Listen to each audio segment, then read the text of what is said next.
Hey everyone, welcome back. Today I chose a map titled... Anyway, we got these two guys. We got Talon over here, and we got MoBro over here. Both reasonably good players. And so, we're gonna watch their map. This map is somewhat unique in that it's kind of like a hybrid between mixed base and a standard strong side, weak side like, mentality, right? You got two bases and a base versus a base and an airport.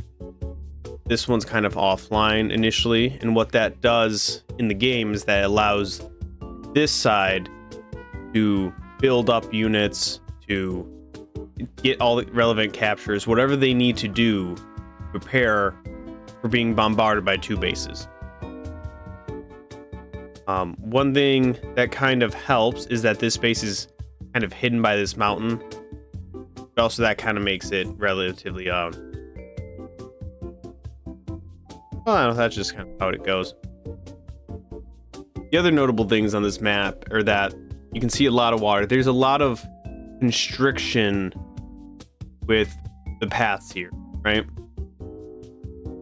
So that kind of means two things. One, battlecopters are good. Why are the battlecopters good? Because if it's harder to move around these areas, right, it's harder to be zoned out by anti-air. A little bit more tricky. You can fly around them and they can't necessarily follow you easily. That also makes front switching a little bit more tricky. It can still be done pretty well on this map. It's just, it requires a little more forethought because, like, let's say if you're here and you want to go over here, you have to go up and over, right? So you can't just take a straight path. You have to potentially go into the enemy, close to the enemy before you get away.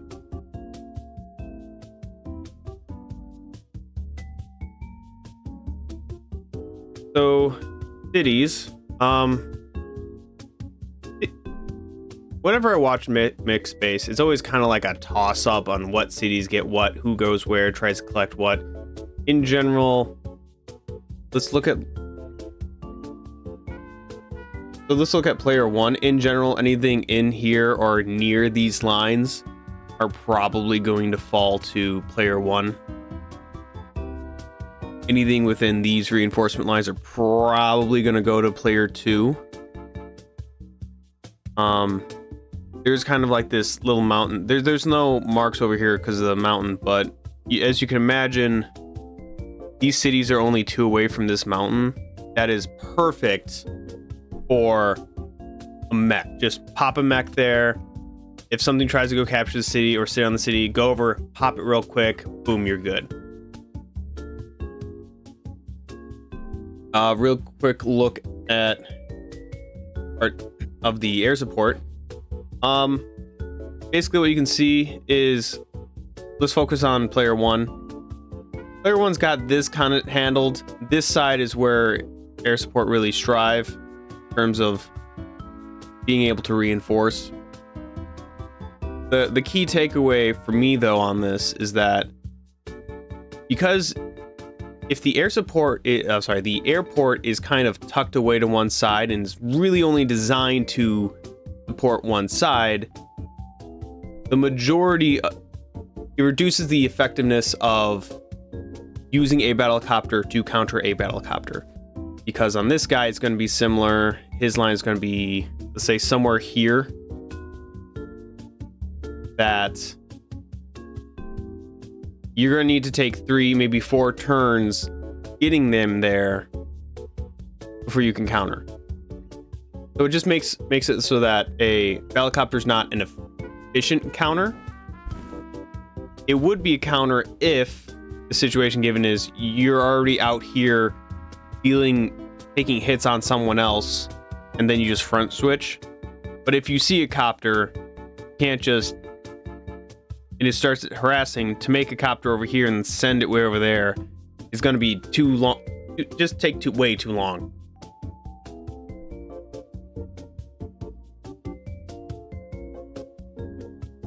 So on this map, if I don't think that necessarily it's great to do helicopters, the other option are anti-air. But as you can see with the map, there are issues with anti-air because it's so constrictive and there's forests and all these things. It's going to be somewhat difficult to move them around easily. So because it's the same reason why helicopters are decent on this map. And it's difficult to keep them, zone them out with just one. You may have to build two, like let's say one over here and one over here. But that also introduces an additional problem on top of that. If you're building anti-air, especially in mixed base where you need as many units as you can, and that means you're not building tanks. And if the opponent is building tanks to counter your anti-air, well then you're also at a disadvantage. So the key to this, in my mind, to the build order on this map is to maintain a decent balance of tanks, copters, anti-air. So it's going to be, for me, it would be a little bit tricky trying to balance those perfectly. And it's going to be highly situational depending on what's going on the map. But you don't want any of them to go too out of balance, because then that's something for your opponent to exploit.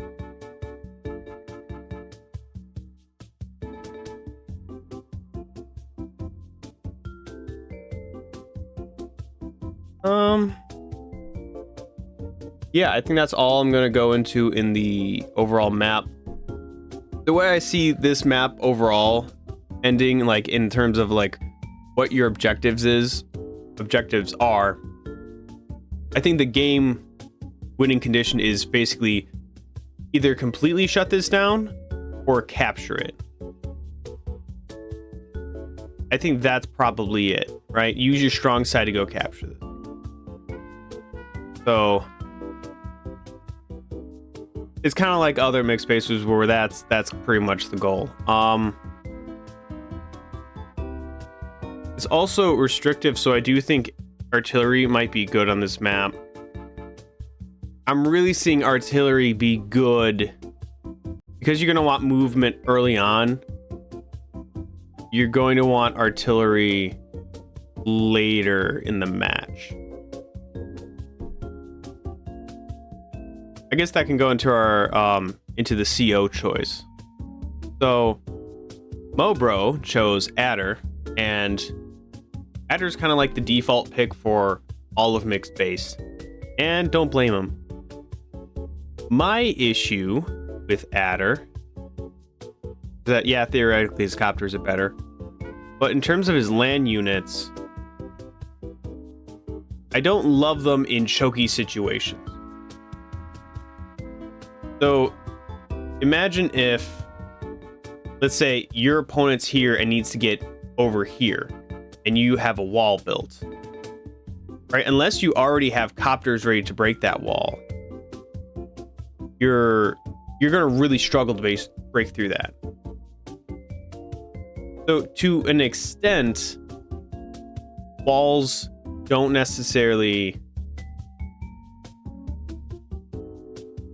the ability to break walls aren't necessarily tied well to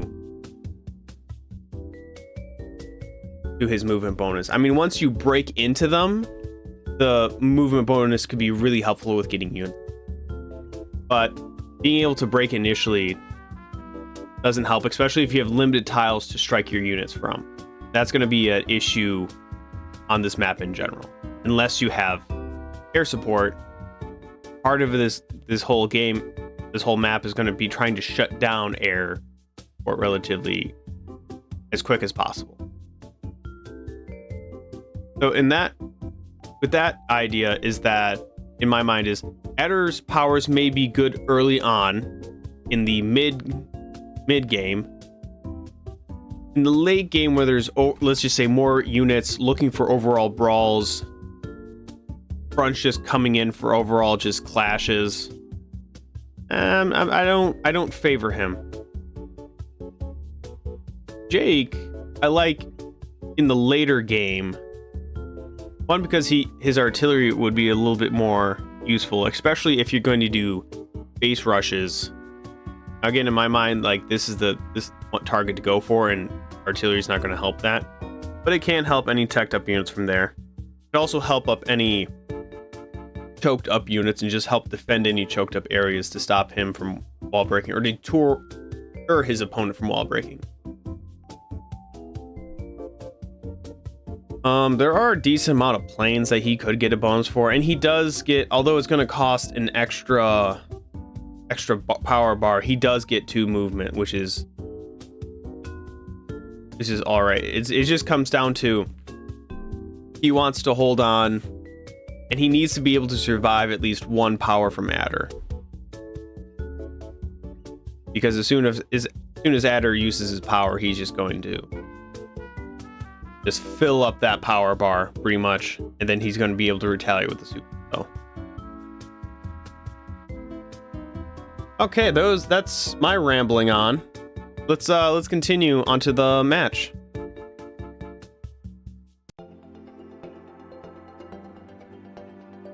I'm gonna skip by because the capture game isn't really anything to write home about. There's nothing notable in it.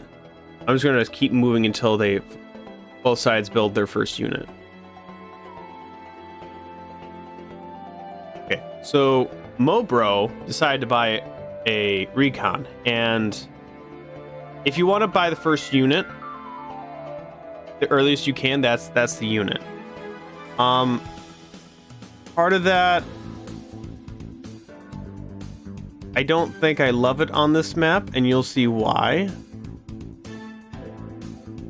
I think saving for a fog would have been saving for a tank in a future turn would have helped him better, because he needs to not only does he need to recoup the cost of this, he needs to have it be more so than the alternative he could have had, which was a day later tank.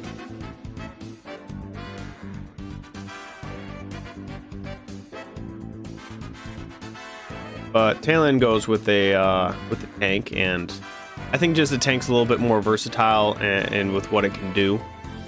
Sure, you can't get it as early, but I think if there are overall more roads, maybe it'll be worth it. More roads where, well, I mean, it's kind of like where the roads you need to be are, right? Oh, that sounded horrible.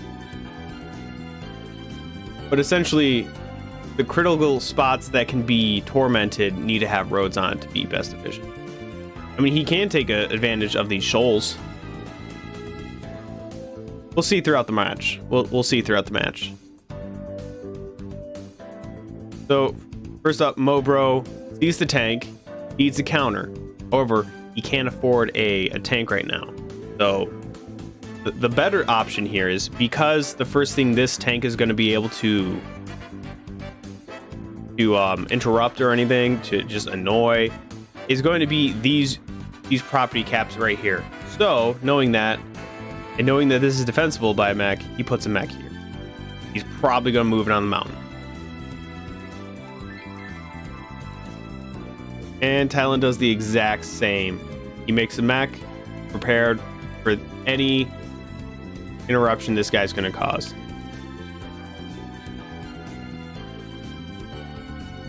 Yep, positions it just as so. So, MoBro actually moved his recon down because he knows he can't hit any of these. I don't think it's going to end up the way he wants.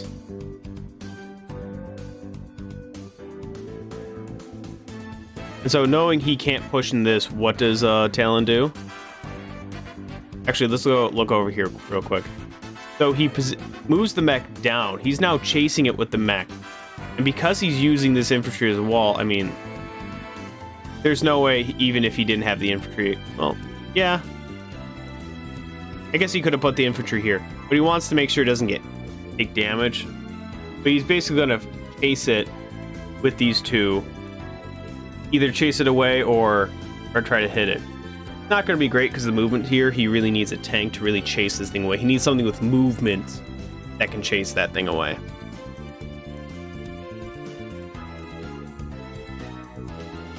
And he moves the tank up here, which I think is not a bad move. He needs it away from this thing, because in this case, the mech already moved into position. So to move it back, be 1. You don't want to put it back on the base. 1, 2. It would take so long to do it. It'd probably just be best here. The tank, however, it could, but to hit it, another tank on a city from a road is just stupid. So this is a decent position right here. And then he's sending this guy over here, which I think it would have been better if he brought him back down into a realm, and you're gonna see why.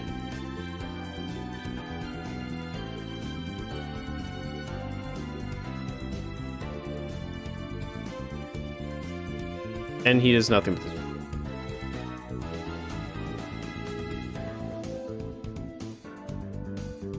So this is interesting. He's kind of baiting recon with the infantry now. I mean, he knows his trap. This is the move he didn't consider. His opponent could move up here and hit this, and then you can't retaliate. That is pretty much, this guy's a goner now. He got a free hit, and that's a pretty sizable hit. I mean, there's a little bit of chip damage, but we're just gonna ignore that chip damage. I can't see it, it doesn't exist. And then right away from this base, he's able to just start taking hits on units. Now again, it's a mech. Is it the best thing, the most cost-effective thing? No. But there's nothing else in his range, and he's gotta get his money back somehow.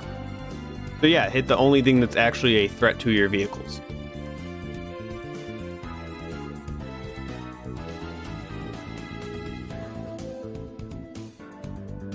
Then same here, he just kind of he moves it in here, starts attacking this, and you know what? It makes sense, especially because he doesn't have any other vehicles in this area.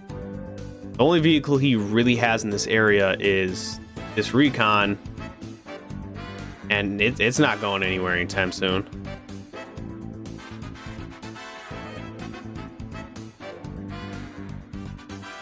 This guy moves back. I don't really think it's worth it.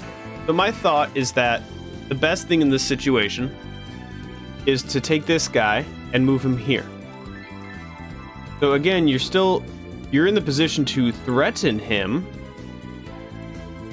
and at the very least, it keeps him away from rejoining the fight over here. He'd have to go around, because if it goes back this way, there's no good tile for him to stand on, because you've pretty much just taken his spot. That's my thought.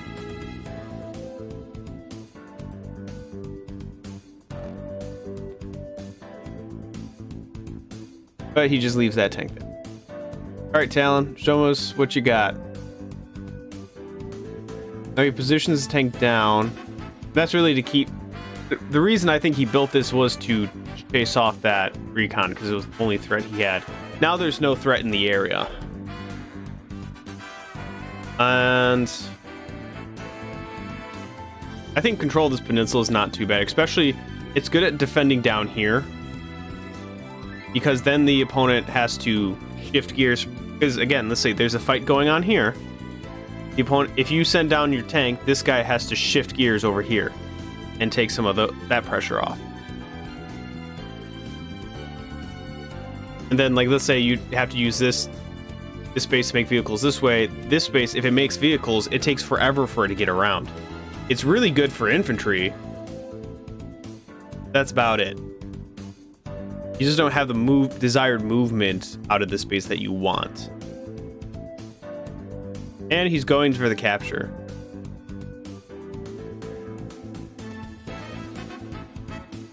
Now my initial inclination is that these two belong to red, these two belong to green.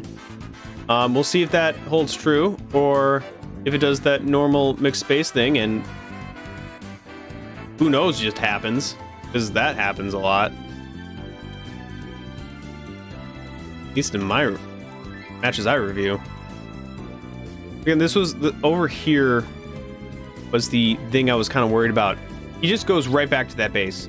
That was a complete trade-off. You could have attempted to disrupt his tempo on that thing or something, or his positioning, but you just let him go right back after you let him get the free hit on that infantry, and that was just the thing that killed you.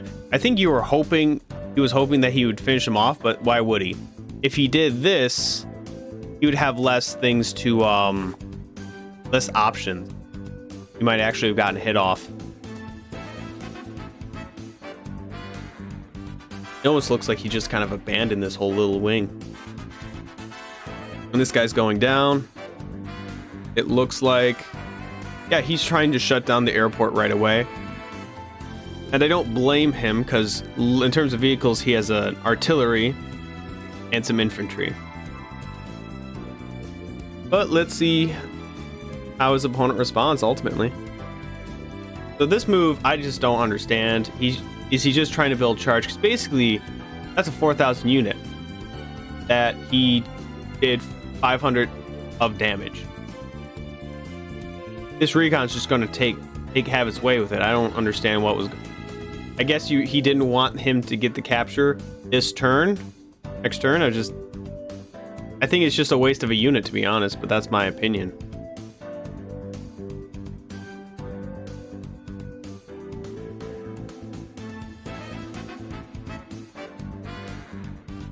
So we moved a bunch of infantry over here.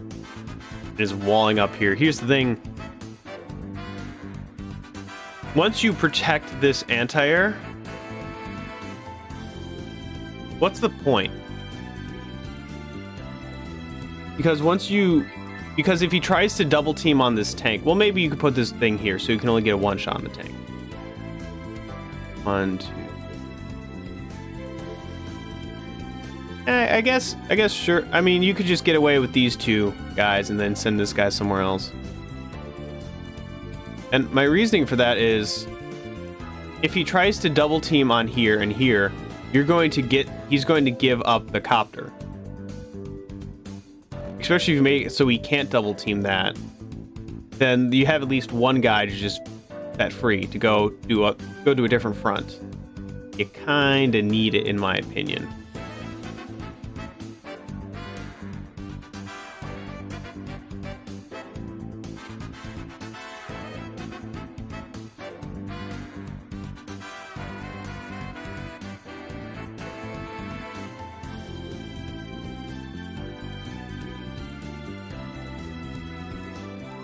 Okay, so he sends the only safe place, he sends this to the center. Okay, and he brings down this tank. Now, this tank has two things. One, it does harass these infantry trying to capture.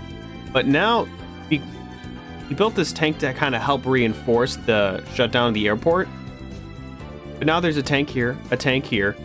He can't commit this tank to both sides. So he has to choose a side, and he's going to be forced. And no matter what, he's going to lose something.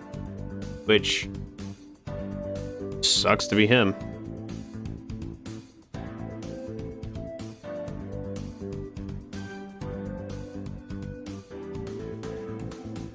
I mean, he's gonna heal that recon. I mean, better make use of it. This brings his copter straight down. Okay.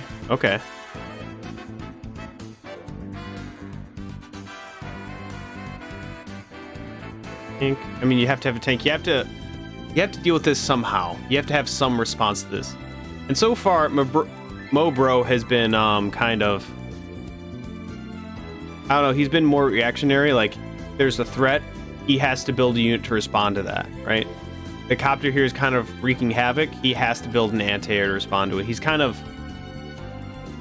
being in this position where he's being forced to follow Talon's, like Talon's setting the tempo of the match.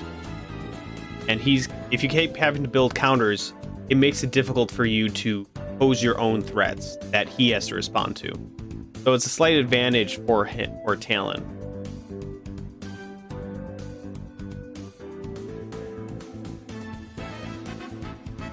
So he just moves his tank down. I think this is the right move. He doesn't need to waste his time here. He's either going to move in this way. I think, yeah, there's no threat. He's just going to move in this way and then down.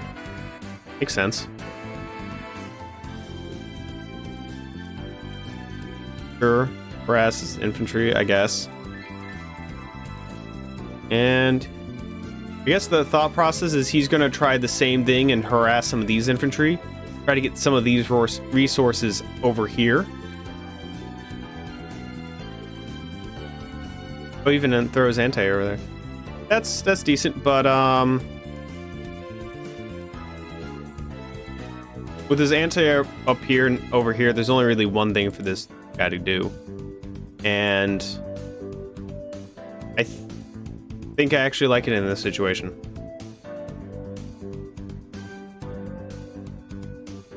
Now, this may seem weird that he used his mech to hit these infantry rather than put his infantry on there. But look what he does with his infantry. He builds a wall around his copter.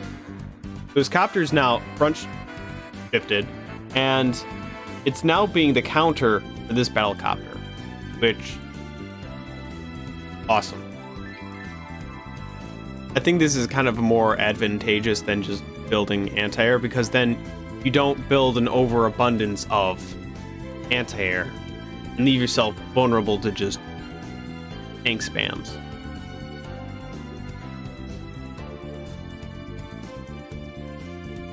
And he brings this down. So this and this, you can kind of imagine, it's kind of like trying to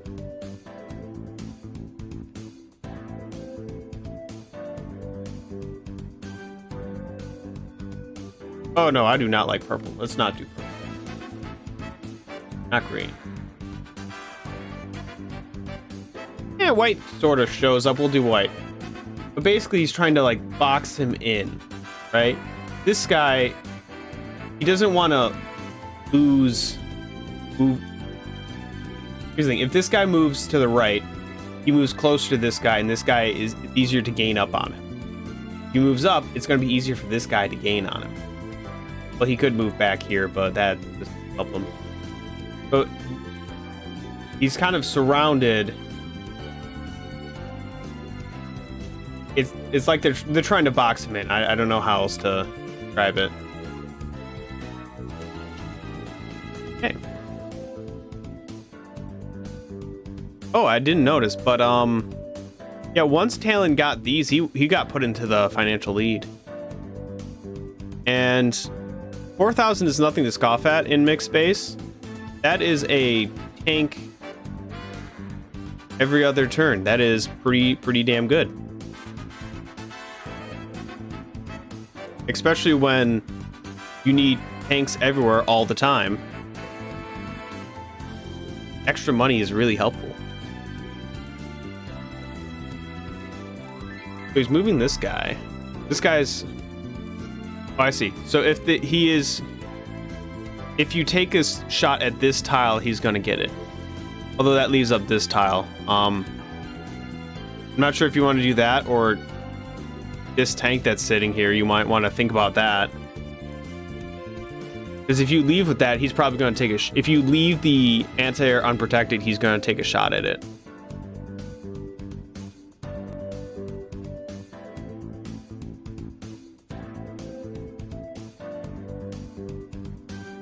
This is nice. So part of the effect of moving this in for the shot here was he knew he wouldn't get it right away. He wouldn't stop it right away. But he got them to move the tank down. And if it was over here, he would have trouble retreating it back up. I don't really agree with having the tank down here. I think you should have just gone this way. Especially if you're going to join cap this, just move it this way so you can keep threatening. But anyways, because he moves it down here, this seems more ideal for his plan. He can pull this back, bring forward his tank, and then it's tank on tank. And he hasn't answered, the battlecopter tries to get involved.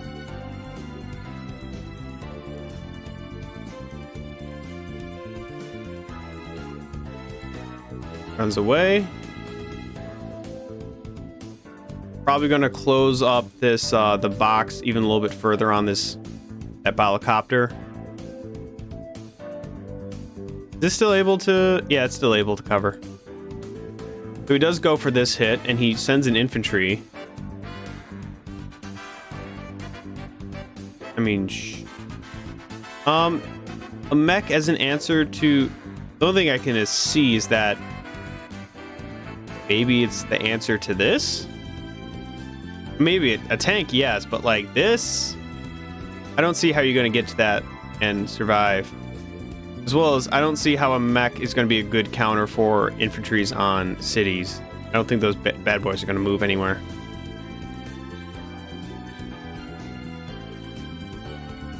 Okay, so he has a tank. He hits with the tank, and that's kind of baiting out the copter.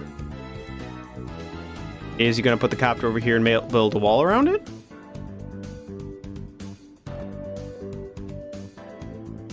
Well, this is nice because this tank can't get over here anyway. So again, it's keeping out of the range of this tank, but it still shuts down this airport. I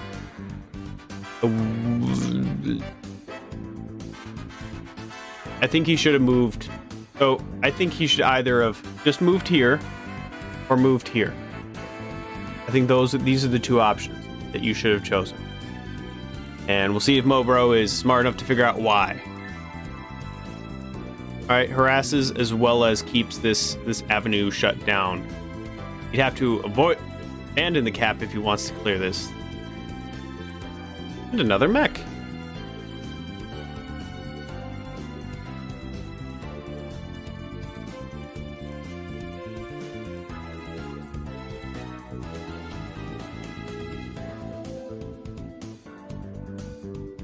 Oh, so he's got a decent force right here, ready to push in.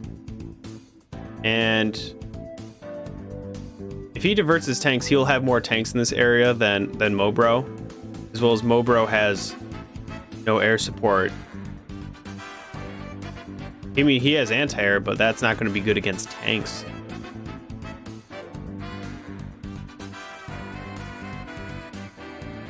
And he clears it.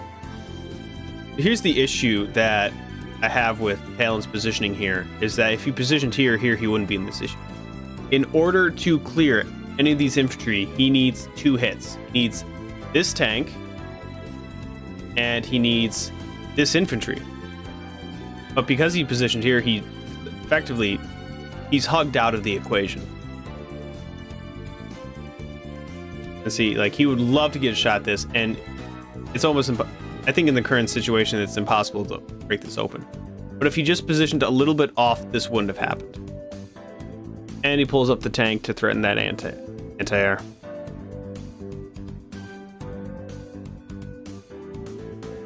And he sees the writing on the wall. He's bunching up over here. He sees a bunch of tanks. He's like, oh shit.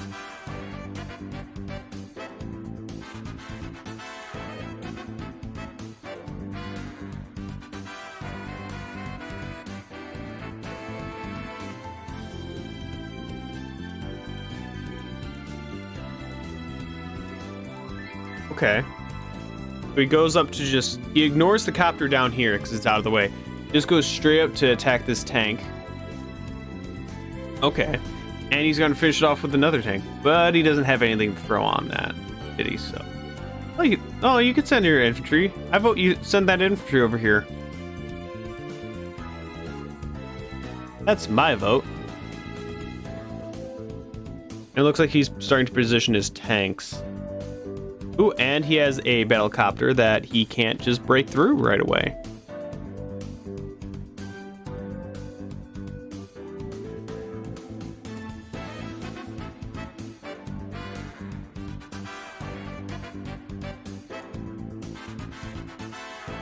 I'd slip.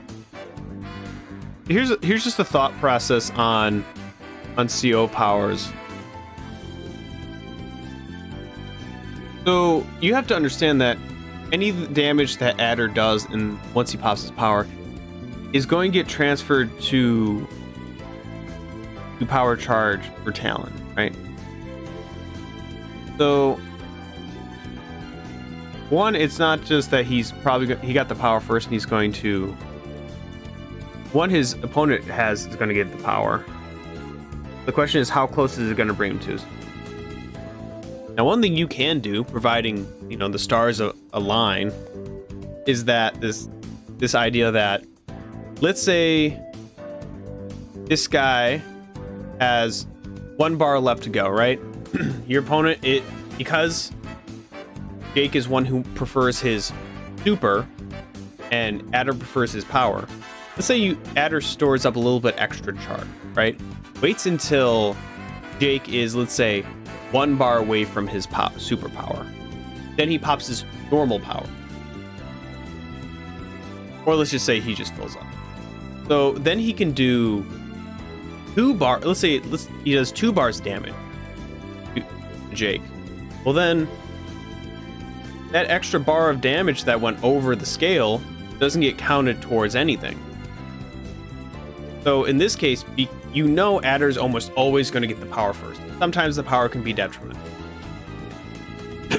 This minimizes the ability for him to get a second power in the game match later on. It minimizes that.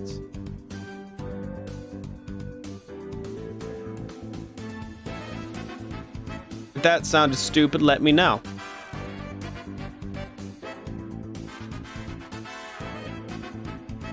I know what I want to say. It's whether or not my mouth can cash that check.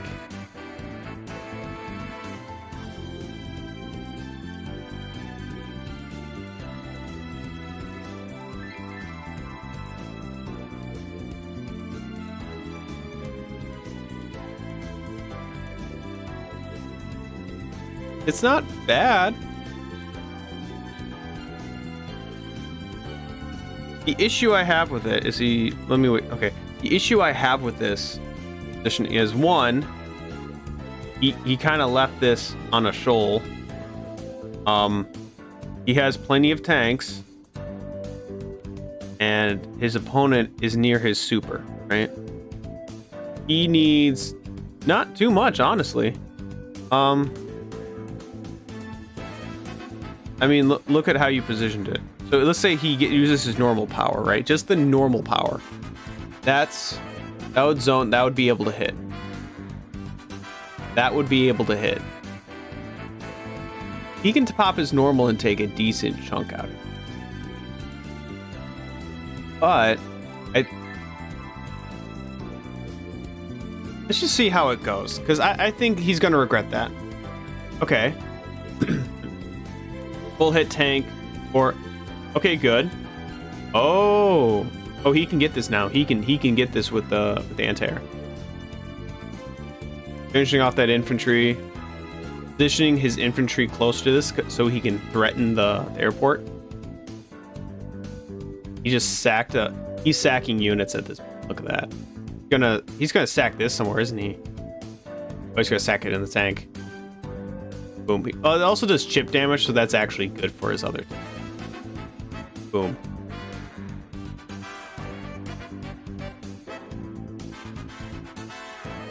He got his power. Now, mainly, he's going to be using the extra movement. I think this was a roll that it could have been a one-shot and he lost. If this was a one-shot, I think he would have went for this, honestly. Yeah, it doesn't update. But yeah, I think he would have went for that. That's what I would have done. Because otherwise, it would have. If this was his original plan, he'd hit with the indirect, and then hit this to reduce chip damage. So he takes that unit out, moves in with the tank, cleans up his tank, moves this other tank in range to hit that anti-air. So now that anti-air is effectively more or less useless. And then this guy, who is full healed, couldn't even reach the base if he wanted to.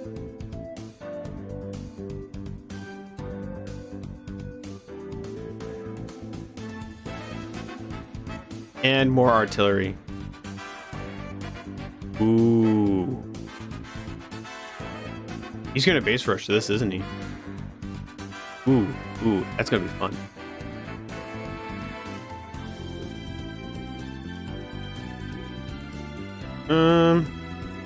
You're trying to damage this, but this was just a reckless move right here. This is just completely reckless. I know you don't want him to get more money, but that you're being reckless, dude. These can all die. I think he's kind of he might have just been mentally just given up on this. It's hard after you're receiving just like a huge blow. It's hard to get back. It really is. And let's just kind of look at this.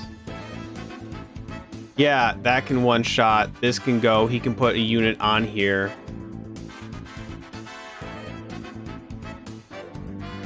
Yeah, finish off that tank. He's going to put full HP tank on that. Clean up those infantry and start capturing that base. He's effectively shut down this base. There is nothing there's no unit he has that could possibly pose a threat right here. And this is about to get shut down for sure. Watch that. Boom. Infantry. Tank. Other tank. There's no way he can bust through this. He doesn't have anything.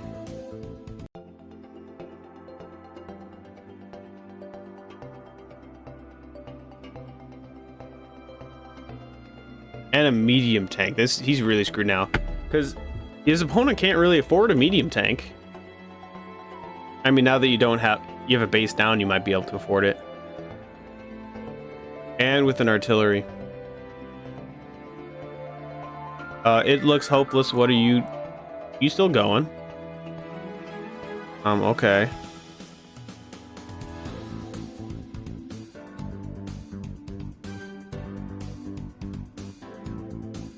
Oh.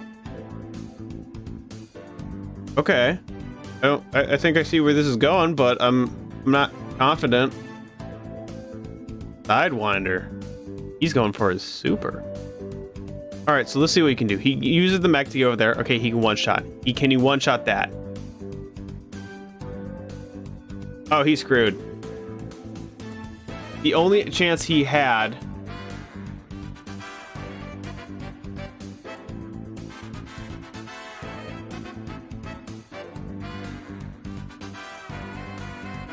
Well, here's the thought. What were the odds you were even going to stop this? I don't know. I was like, it's to be hopeful, but I'm not seeing it.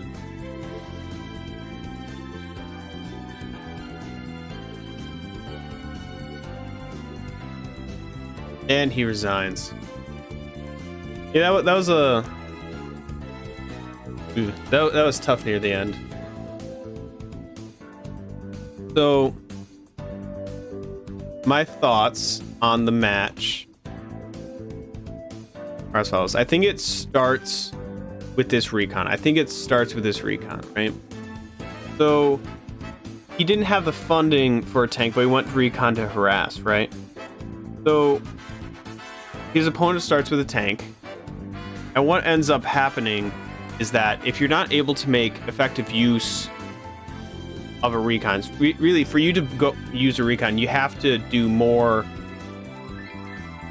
cause more of a drain on your opponent's tempo or funds than you would have been able to do with a tank the next turn. So I would say in the beginning, this tank was a lot more effective. And part of it was that the first tank that MoBro builds has to be in response to this tank, right? The one, he didn't get any like good exchanges for this. Two, it kind of disrupted his tempo because essentially he had a vehicle that was accomplishing nothing on the field. But MoBro has to start by countering a tank with another tank, right? He has to do that because the other option would have been to he have his own tank and he can threaten something else valuable of Talon's. Whereas he's kind of on the defense now and having to react to Talon. And then